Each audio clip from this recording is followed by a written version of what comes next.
All right, today we are going to talk about the myth of the extra pawn, and we are going to be discussing rook and four pawns versus a rook and three pawns. Now, back in the olden days, this um, used to be thought of as a winning position as white. This was at least the prevailing thought at the time in this particular ending. And the reason why people thought four pawns versus three in the end game was such a slam dunk is because Capablanca had won two games in this similar ending. Now we know how good Capablanca was at endings, and so conversely, his opponent in losing these games. Um, kind of supported the myth that this was a slam dunk for White. But of course, in analyzing those games, uh, it was found that they lost due to poor defensive technique. All right, so we're going to look at a couple of games here, and I'm not just going to give you drive variations, but I'm going to give you the principles that you can apply to any type of analogous position where you have the rook and four versus rook and three. And I'm going to show you the principles for the stronger side and the principles for the defending side. All right, so this first game, this position comes from uh, two players, Grunfeld and Ballo. Now, Grunfeld had the white pieces, so he's the stronger side with the extra pawn. And Ballo, who's a Hungarian master, has the black pieces. And this was a correspondence game, so they had plenty of time to plan the end game out uh, and weren't under any kind of time pressure as we know today. So, looking at the position, we see black is a pawn down. All right, but now we're going to look at some good defense here. So, the first move played by black was king e6. And what this does is defend the fifth rank against white's threat. White wants to play this move right here. Of course, he would love to take over more space and even trade off rooks if he can here. So, king e6 takes care of that. White then played rook a2, and then black played rook b5, rook a6 check, king e7, king f4, and now we see h5, f3, g6, rook a3, king f6, rook a6 check, king e7, e5, and now you can see that white is not really able to make progress without moving the pawns. And the black rook on the fifth rank cuts off the advance of the white king. It reminds me of the Philidor defense in the endgame. But I'm going to run through these moves and then we'll analyze it quickly afterwards. So rook c5 was played, rook a4, king e6 again, g4. So here white tries to create a pass pawn on the king side. H takes g4, f takes g4, rook c6, h5, g takes, and now f6. Just trading down. And of course, this goes along with the basic um, chess knowledge that when you are a pawn down, you should trade pawns, but not the pieces. So that's what black is doing right here, is trading as many pawns as possible. E takes, king takes f6, rook a7, and now rook c4 check, and a draw was agreed upon. So now you saw the final moves of the game, but now you need the logic behind the moves. So here's the explanation here. First of all, you want to set up your pawns. If you're the defender, you want to set up your pawns like this: f7, g6, and h5. And of course, if you're white, it would be the opposite: f2, g3, and h4. Um, Now, the king pawn advancing really poses little danger as long as the opposing f pawn doesn't move. All right. The h pawn keeps back the other opponent's h pawn, as you can see right here, and uh, it neutralizes the g pawn. All right. So this pawn right here on h5 does a lot of work. It stops this pawn right here, the h pawn, and also stops the g pawn. All right. And as you saw in the game, although a pass pawn was created on the king side for white, it's really easy for black to defend that pawn. All right. Now the stronger side can try to break the pawn chain with this f pawn by advancing to f5, and the best way to meet that is by keeping the rook, okay, on the fifth rank, right, or the fourth rank, fifth or fourth rank. All right. Now, where should the king be? The king should try to stay um, on either e6 in this position where it is, or e7. All right. And basically, what you're trying to do is prevent the opponent from gaining more space, right? You don't want white on the fifth rank, right? So you want to maintain control of this fifth rank. So this is why the king tries to stay on e6. And you see the rook here um, on c5. All right. So you see all of these rules basically right, step by step in this example. So now that I've laid out the rules for you, just look at it one more time real quick. So black to move, king e6, rook a2, and you can see the steps being followed. Notice that even though black's king is cut off temporarily, the rook on the fifth rank does the job of keeping the king from taking over. So therefore, in order for black, excuse me, white to make progress, he has to either move the rook, and that when he moves the rook, the king just steps back. Okay, it's like cat and mouse.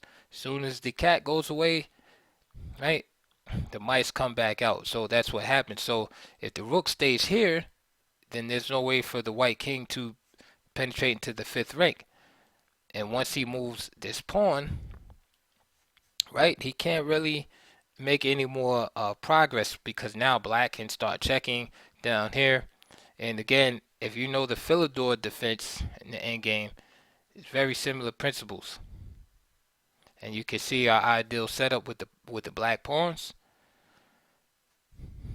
And notice that as soon as the white rook moved, the king just came right back in the picture.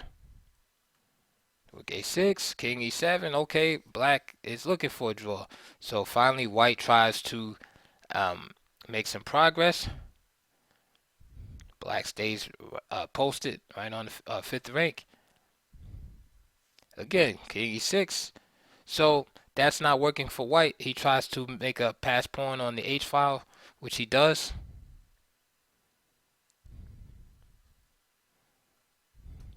f6, following the principle of trading down pawns when you're down by a pawn, not pieces. And the players agreed to a draw. So now that you understand the principles, we're going to look at another example here.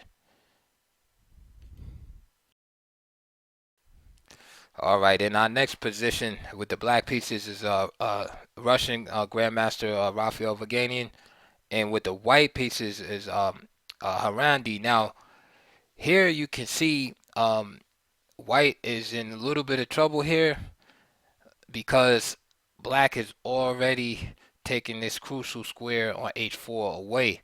Remember, the ideal setup that we want, if we're the weaker side, is in this case you want a pawn on h4, g3, even f2 perhaps. All right, but here black is already taking that square away. All right, and this is basically how Capablanca used to win these type of end games. All right, now it's black to move here to boot. So Vaganian plays Rook A4. What else, right? He takes over this important um, fourth rank here, which of course is going to facilitate the king advance and the advance of the pawns. King F2, G5, Rook B2,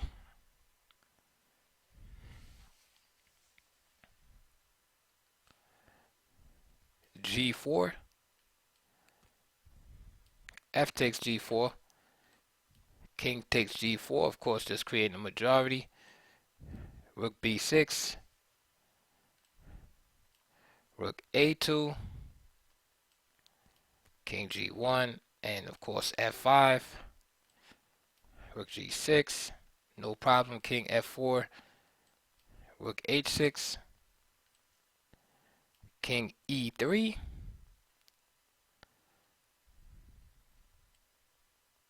H3, have to avoid the mate there.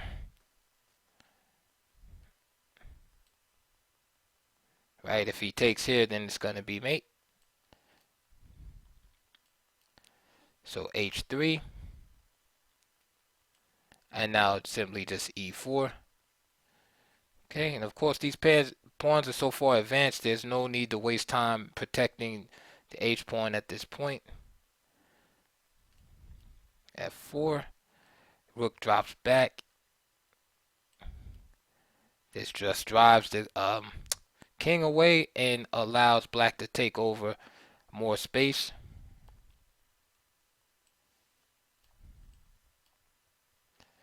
Rook F8, and of course F3, H4,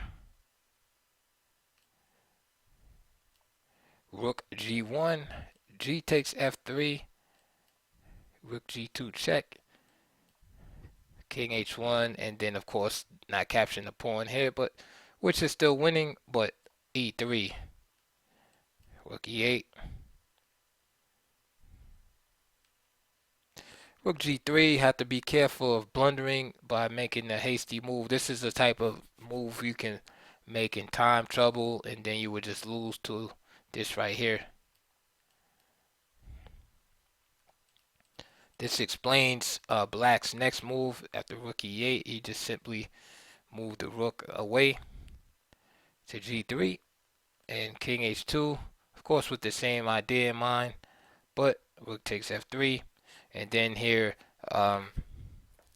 White realized that the jig is up, and he decided to resign. So you can see the difference there um, when the defensive player doesn't get the proper structure set up.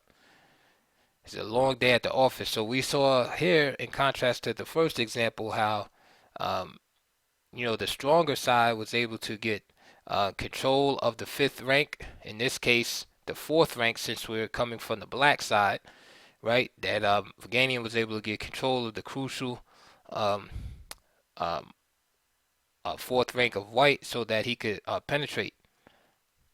And he also kept white from being able to play H5, G3, and so on. Then he just simply created this pass pawn in the middle of the board and just overwhelmed his opponent with the space.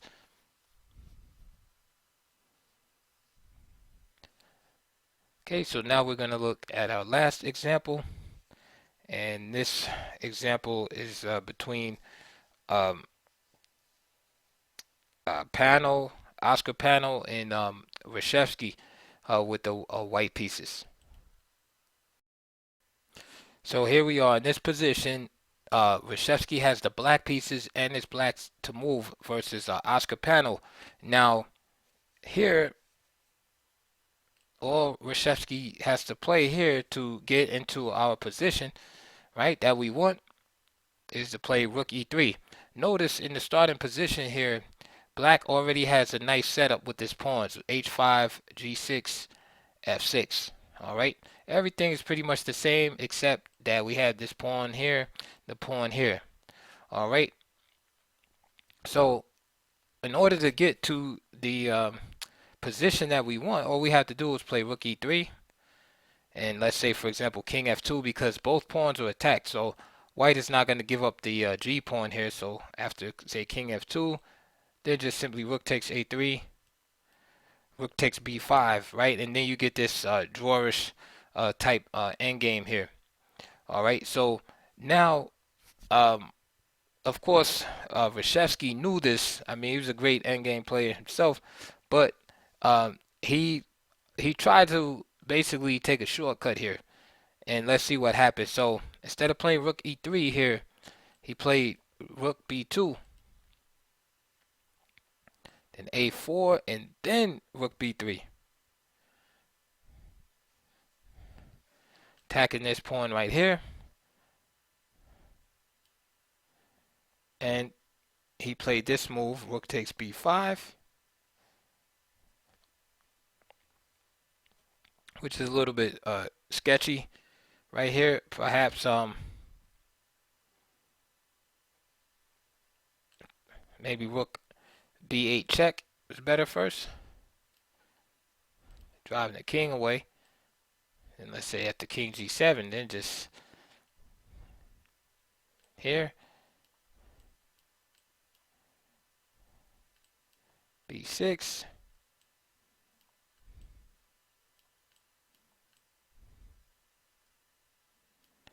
king h3, rook b4, and I think that black is in serious trouble in this position right here.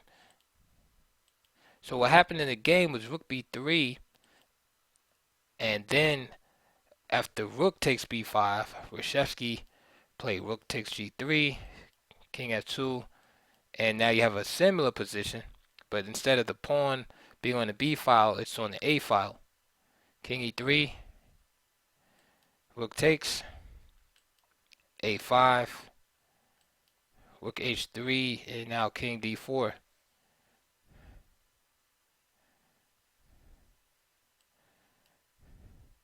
Rook f3, and this was too ambitious for black. Black should have just played rook a3, just getting behind the pawn here. Either that or even h4. Problem with this move is after rook f3 and king c5.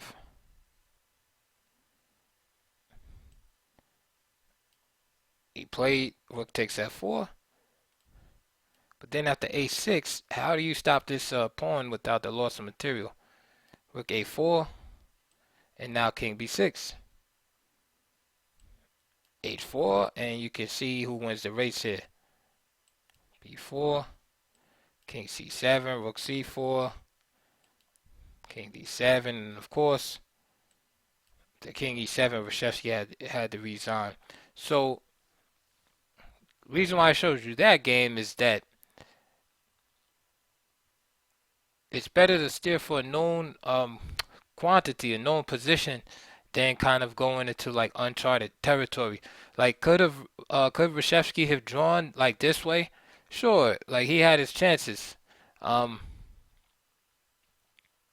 he had his chances, but I'm sure he knew about this ending, and he could have just went, just settled things, and live to fight another day by just playing this move right here.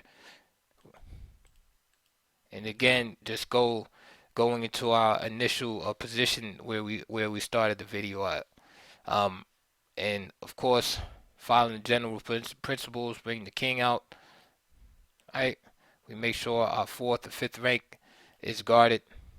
And in this case, you put the rook here since this rook is already up here, and then bring the king out. If he starts checking, okay, well, then this rook right here will hold this king back, etc. So Um, those are just some general principles that you can follow in the 4 to 3 pawn ending. And so when you're playing speed chess, whatever you're down, pawn, like this, don't despair. Just remember to trade the pawns off, keep the pieces on the board, and remember to set your pawns up in their analogous fashion here. All right, so that's it. If you have any questions, just hit me in the comments below, and also check the links um, below the video because I am putting some material in there that's related to the subject matter that we just spoke about. All right, now see you guys on the next video.